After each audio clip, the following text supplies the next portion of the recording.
Short ball पे ये shot कौन खेलता है यार। अगर मैं होता ना बस बॉल को देखता और शानदार।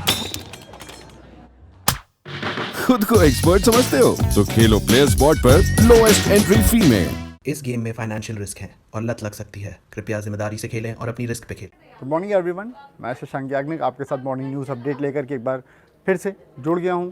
और खबरें जो आई हैं टेस्ट मैच से जुड़ी हैं, लेकिन जो एक बड़ी खबर आई है सबसे पहले उससे शुरुआत करेंगे इस सेगमेंट की।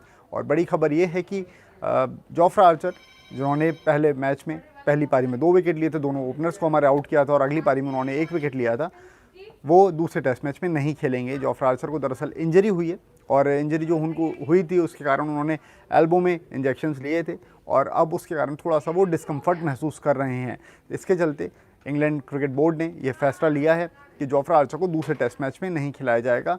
और लेकिन इंग्लैंड क्रिकेट बोर्ड इस बात को लेकर के काफ़ी ज़्यादा कॉन्फिडेंट है कि जो पिंक बॉल टेस्ट होगा, जो तीसरा टेस्ट मैच है, उसमें जोफ्रा आर्चर की वापसी हो जाएगी और जोफ्रा आर्चर पूरी तरह से फिट होकर के उस टेस्ट मैच में वापसी करेंगे। तो एक ये चीज़ थी। अब क्या होगा कि जोफ्रा आर्चर नहीं खेलेंगे। पहले अनुमान ये लगाया जा रहा था कि जेम्स एंडरसन को रेस्ट दे करके स्टुअर्ट ब्रॉड को खिला लिया जाएगा। क्योंकि जोफ्रा आर्चर नहीं है तो ऐसे में जेम्स एंडरसन और स्टुअर्ट ब्रॉड दोनों की जोड़ी आपको एक बार दिखाई दे जाएगी मैच में। और श्रीलंका में अभी हाल ही में सीरीज़ हुई थी इंग्लैंड की, उसमें भी रोटेशन पॉलिसी का इस्तेमाल किया गया था।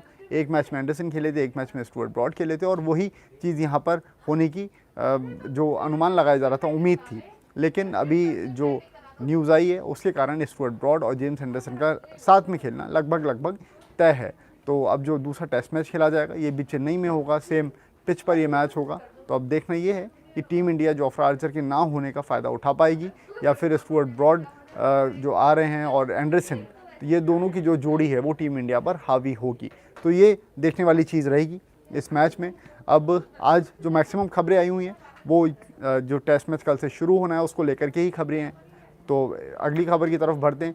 पिच को लेकर के दरअसल बहुत ज़्यादा बात हुई थी। जो चेन्नई में पहला मैच हुआ था उसमें बाउंस जो था वो लो रह रहा था और पिच से सेटिस्फाइड नहीं थे विराट कोहली, अश्विन और जितने भी प्लेयर्स थे। और इंग्लैंड ने भी इस चीज़ को कहा था कि बहुत जल्दी पिच ब्रेक होने लगा और पफ और डस्ट जो बोला जाता है बॉल पड़ने के बाद वो दिखाई दे रहा था पिच पर, जिसके कारण बॉल थोड़ा सा रुक करके भी आ रहा था।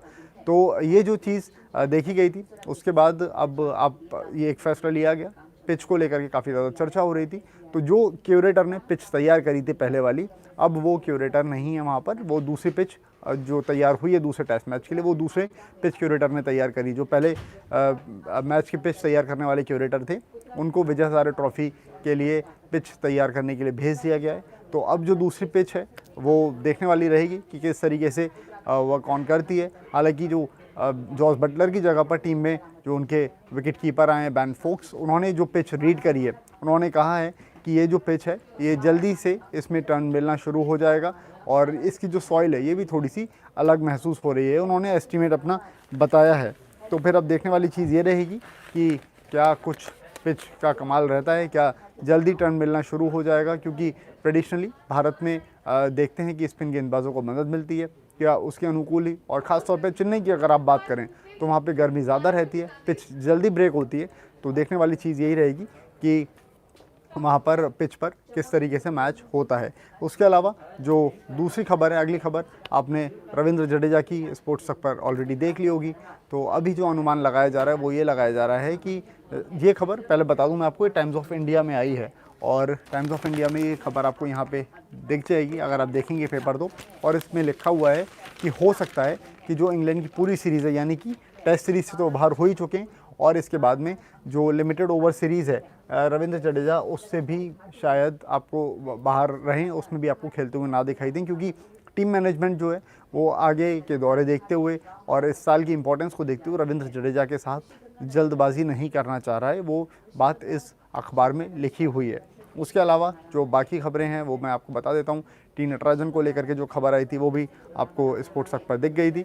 और टी नटराजन को बीसीसीआई ने बोला है, टी नटराजन से नहीं बल्कि तमिलनाडु क्रिकेट एसोसिएशन से बीसीसीआई ने बोला था कि टी नटराजन को विजय हज़ारे ट्रॉफी का जो उनका स्क्वाड है उससे रिलीज़ कर दिया जाए। क्योंकि लिमिटेड ओवर सीरीज़ के लिए बीसीसीआई चाह रहा है कि टी नटराजन एकदम फ्रेश महसूस करें। तो एक खबर ये थी। और इसके बाद में जो T20 सीरीज़ के लिए जो टीम अनाउंस हुई है इंग्लैंड की, वो भी आपको ब्रेकिंग मिल गई थी, मनोज ने वो ब्रेकिंग दी थी, ब्रेकिंग न्यूज़ आपको दी थी। उसमें प्लेयर्स कौन कौन से थे उसके बारे में पूरी जानकारी आपके पास में है। लेकिन उसके अलावा भी मैं आपको एक बार फिर से टीम दोहरा देता हूँ। मोइन अली टीम में है, ऑइन मॉर्गन टीम में है, जोफ्रा आर्चर हैं, जॉनी बेस्टो की वापसी हुई है। जॉनी बेस्टो को टेस्ट मैचेस के लिए रेस्ट दिया गया था, ये बात कही गई थी रोटेशन पॉलिसी के तहत। उसके बाद सैम बिलिंग्स हैं, जॉस बटलर पहले टेस्ट मैच के बाद अपने घर जाएंगे, थोड़ा सा वहाँ पर आराम करेंगे और उसके बाद फिर उनको वापस लिमिटेड ओवर सीरीज़ के लिए बुलाया जाएगा। तो जॉस बटलर भी हैं और साथ में टॉम करन, सैम करन, दोनों ब्रदर्स हैं यहाँ पर, और क्रिस जॉर्डन भी हैं। और लिविंगस्टोन को मौका मिला है, बिग बैश लीग उनका ज़बरदस्त गया था, लिविंगस्टोन ने ज़बरदस्त बल्लेबाजी वहाँ पर करी थी। इसके बाद डेविड मलान हैं, Adil Rashid, Jason Roy, Ben Stokes और इसके बाद में मार्क वुड भी टीम के साथ हैं और रीस को भी मौका मिला है इस टीम में। तो ये कुछ टीम थी इंग्लैंड की जो कि T20 सीरीज़ में भारत के खिलाफ आपको खेलते हुए दिखाई देगी। उसके अलावा जो कुछ और खबरें आई हैं वो मैं आपको बता देता हूँ। आपको पता है कि चेन्नई का जो टेस्ट मैच होने वाला है, इसमें पहला टेस्ट मैच ऐसा रहेगा जिसमें क्राउड अलाउ होगा, क्योंकि कोरोना के बाद से जो गाइडलाइंस थी स्टेडियम्स में क्राउड अलाउ नहीं था, फैंस अलाउड नहीं थे, लेकिन अब इस टेस्ट मैच से फैंस अलाउड रहेंगे। तो बहुत सारे चैलेंजेस तमिलनाडु क्रिकेट एसोसिएशन के सामने रहेंगे। अब उनका पालन करना होगा तमिलनाडु क्रिकेट एसोसिएशन को। कुछ गाइडलाइंस भी उन्होंने बताई हैं और उन सब के बारे में हमने कल आपको बता दिया था, लेकिन फिर भी जो मेजर जो बातें थी वो मैं बता देता हूँ आपको। मेडिकल हेल्प वहाँ पर अवेलेबल रहेगी पूरे टेस्ट मैच के दौरान। जगह जगह पर मेडिकल बूथ्स बनाए जाएंगे जहाँ पर आकर के किसी भी जने को अगर कोई परेशानी है, कोई अगर सिम्टम्स दिखाई देते हैं या स्नीजिंग हो रही है या फिर कफिंग हो रही है, तो वो वहाँ पर जाकर उनका ट्रीटमेंट होगा। आइसोलेशन जोन्स बनाए गए हैं। इसके अलावा मैच बॉल जो रहेगी वो उसको समय समय पर सैनिटाइज़ किया जाएगा। जब भी वो दर्शकों के बीच में जाएगी मैच बॉल, तब उसको सैनिटाइज़ किया जाएगा। और ये अभी भी हो रहा था जब बॉल स्टैंड्स में जा रही थी, तो हालांकि क्राउड नहीं था, लेकिन उसके बाद भी बॉल को सैनिटाइज़ किया जा रहा था। लेकिन क्योंकि अब क्राउड आ जाएगा और जो कंटेंशन रहेगा वो थोड़ा सा और ज़्यादा बढ़ जाएगा। अब इसको देखते हुए ये सारे प्रिकॉशंस टीम मैनेजमेंट जो है वो लेगा और तमिलनाडु क्रिकेट एसोसिएशन की टीम जो वहाँ पर इन सारी चीज़ को मैनेज कर रही है वो भी इन सारी चीज़ों की तरफ ध्यान देगी। उसके अलावा एक और ख़बर है, अब योयो टेस्ट को लेकर के तो काफ़ी ज़्यादा चर्चा हुई थी कुछ समय पहले, लगभग 2 साल पहले योयो टेस्ट काफ़ी ज़्यादा चर्चा में था, लेकिन अब BCCI ने एक और टेस्ट लॉन्च कर दिया है। मतलब जो सिलेक्शन हो रहा है इंग्लैंड के खिलाफ, जो T20 सीरीज़ और जो टीम जो लिमिटेड ओवर रहेंगे, ODIs भी रहेंगे, तो उसके लिए जो सिलेक्शन रहेगा उसमें एक टेस्ट और है। उसका नाम मैं आपको बता देता हूँ। वो टेस्ट है 2 किलोमीटर रन फिटनेस टेस्ट। अब उसमें प्लेयर्स को रनिंग करनी होगी, 2 किलोमीटर तक भागना होगा। जो गाइडलाइन दी गई है नॉर्मल प्लेयर्स के लिए, बल्लेबाजों के लिए, वो है उनको जो 2 किलोमीटर का ये जो फासला है इसको 8 मिनट और 30 सेकंड में उनको कंप्लीट करना पड़ेगा। और जो मीडियम पेसर्स हैं उनके लिए थोड़ा सा कट शॉर्ट किया गया है टाइम को। उनको ये जो 2 किलोमीटर का रन है इसको 8 मिनट और 15 सेकंड में पूरा करना होगा।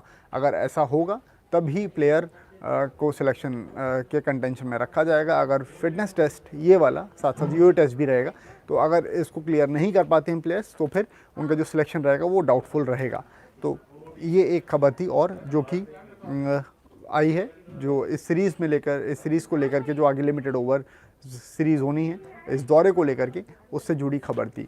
और इसके अलावा T20 क्रिकेट की जब आप बात कर रहे थे, प्लेयर स्पॉट पर अगर आपने टीम बनाई होगी और खेले होंगे वहाँ पर, तो आपने बहुत सारे प्राइजेस जीते होंगे, आई एम श्योर।